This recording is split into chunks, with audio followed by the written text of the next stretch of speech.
வணக்கம். த ஃபிளிக்ஸ் ஜெட்ஸ் தமிழ் சேனலுக்கு வந்ததுக்கு நன்றி. இந்திய மற்றும் உலக மொழிகளில் உள்ள படம் மற்றும் சீரியல்ஸை அலசி ஆராய்ஞ்சி அக்குவேர் ஆணிவேர் ஆக்கி பார்க்கலாமா வேணாமான்னு நீங்க முடிவு பண்றதுக்கு ஒரு ரேட்டிங் கொடுக்கறது தான் என்னுடைய வேலை.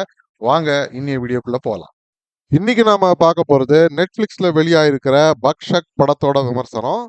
பூமி பெட்னேக்கர், சஞ்சய் மிஸ்ரா போன்ற நடிகர்கள் நடிச்சு வெளியாயிருக்கிற இந்த படத்தோட டைரக்டர் புல்கித். ஹிந்தி ஒரிஜினல். இது தமிழ் மற்றும் இதர இந்திய மொழிகளில் டப்பிங்கில் அவைலபிளாக இருக்கு. பக்ஷக் அப்படின்னா மிருகம்னு அர்த்தம் பண்ணிக்கலாம். சில வருஷங்களுக்கு முன்னாடி நடந்த ஒரு உண்மை சம்பவத்தை அடிப்படையாக வச்சு இந்த படத்தை எடுத்திருக்காங்க. பீகாரில் ஒரு சின்ன இண்டிபெண்ட் லோக்கல் டிவி சேனல் நடத்திட்டு வராங்க நம்ம ஹீரோயின் வைஷாலி சிங். பூமி தான் இந்த பாத்திரத்தில் நடிச்சிருக்காங்க. பீகாரில் இருக்கிற ஒரு ஊரில் கவர்மெண்ட் உதவியோட நடக்கக்கூடிய ஒரு ஷெல்டர் ஹோமில் பெண் குழந்தைகள் நிறைய பேருக்கு நடக்கிற கொடுமைகளை பற்றி இவங்களுக்கு தெரிய வருது. அந்த ஷெல்டரை நடத்துகிற பன்சி சாஹு ஒரு லோக்கல் பிஸ்னஸ்மேன். அவருக்கு நிறைய அரசியல் செல்வாக்கு இதெல்லாம் இருக்கு. இந்த ஷெல்டர் ஹோம்ல இப்படி பிரச்சனைகள் இருக்குன்னு ஒரு கவர்மெண்ட் ஆடிட் ரிப்போர்ட்லயே சொல்லப்பட்டிருந்தாலும் அது மேல ஆக்ஷன் எடுக்காம செய்யற அளவுக்கு பன்சி சாஹுக்கு செல்வாக்கு இருக்கு. ரொம்ப சாதாரண வகுப்பை சேர்ந்த நம்ம ஹீரோயின் வைஷாலி எப்படி ஒரு விதமான பணபலமோ அரசியல் பலமோ இல்லாம ஒரு சில பேர்களே பார்க்கக்கூடிய ஒரு சின்ன டிவி சேனலை வச்சுக்கிட்டு இந்த மாதிரி ஒரு பெரிய செல்வாக்குள்ள கிரிமினலை எதிர்த்து பாதிக்கப்பட்ட பெண்களுக்காக போராடுறாங்க. கடைசியில இவங்க ஜெயிச்சாங்களா இல்லையா அப்படின்னு சொல்றதுதான் இந்த படத்தோட கதை. இந்த படம் ஒரு உண்மை சம்பவத்தை பேஸ் பண்ணி எடுத்தது அப்படின்னா கதை நமக்கு நிறைய பேருக்கு தெரிஞ்சுக்கக்கூடிய வாய்ப்பு இருக்கு. அப்போ டைரக்டர் இந்த படத்தோட மேக்கிங், இதோடைய கேரக்டர்ஸ், காட்சிகள்ல விறுவிறுப்பு இதெல்லாம் வச்சு மட்டும்தான் நமக்கு படத்துல இன்ட்ரெஸ்ட்டை கொண்டு வர முடியும். இந்த விஷயத்துல டைரக்டர் புலகித் ரொம்ப அருமையான வேலை செஞ்சு நல்ல என்கேஜ்மெண்ட்டோட பார்க்கக்கூடிய ஒரு நல்ல படத்தை நமக்கு கொடுத்துருக்காரு. கற்பனை கதையா இருந்தா வில்லனோ ஹீரோவோ நம்ப முடியாத வேலைகள்லாம் செஞ்சு ரொம்ப விறுவிறுப்பா ட்ரமாட்டிக்கா இருக்கிற மாதிரி புதுசு புதுசா ஏதாவது கற்பனை செஞ்சு எழுதலாம். ஆனா இது உண்மை சம்பவம். அதனால நடந்த சம்பவங்களை வச்சு மட்டும்தான் இந்த படத்தை செய்ய முடியும். ஸ்கிரீன் பிளே, எடிட்டிங், நம்ம ஹீரோயின், வில்லன், அப்புறம் சைடு கேரக்டர்ஸ் இந்த மாதிரி ஏரியால ஸ்ட்ராங்கான ஒர்க் இருக்கிறதுனால ஒரு கிரிப்பிங்கான என்கேஜிங்கான படத்தை டைரக்டர் நமக்கு கொடுத்துருக்காரு.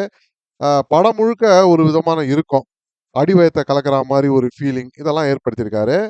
படம் எடுத்த அந்த வீடு, அந்த செட்ஸு, மேக்கப்பு எல்லாமே படத்தோட அந்த இறுக்கமான மூடுக்கு ரொம்பவே உதவியா இருந்தது.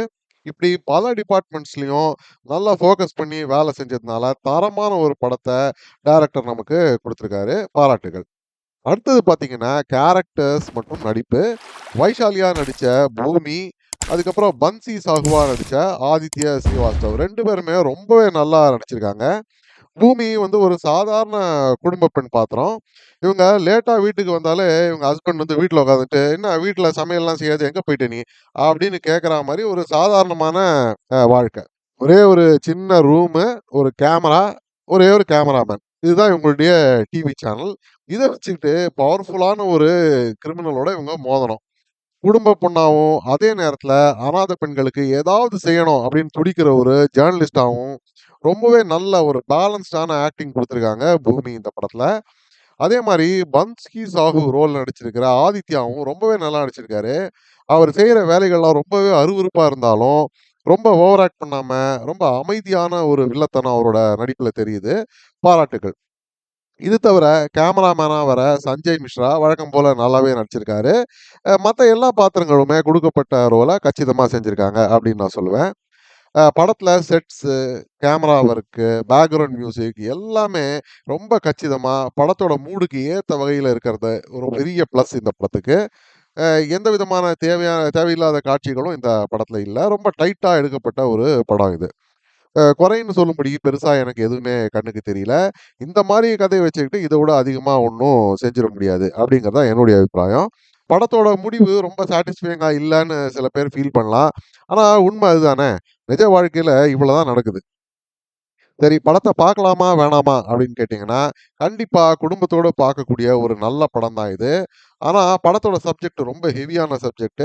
ரொம்ப இறுக்கமான படம். இந்த பாப்கார்ன்லாம் சாப்பிட்டுட்டு ஜாலியா குடும்பத்தோட பார்க்குற மாரி படம்லாம் இல்ல இது.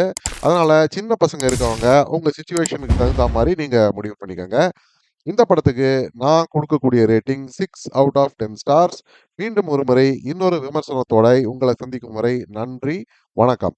இந்த வீடியோ பிடிச்சிருந்ததுன்னா லைக் பண்ணுங்க, ஷேர் பண்ணுங்க, சப்ஸ்கிரைப் பண்ணுங்க.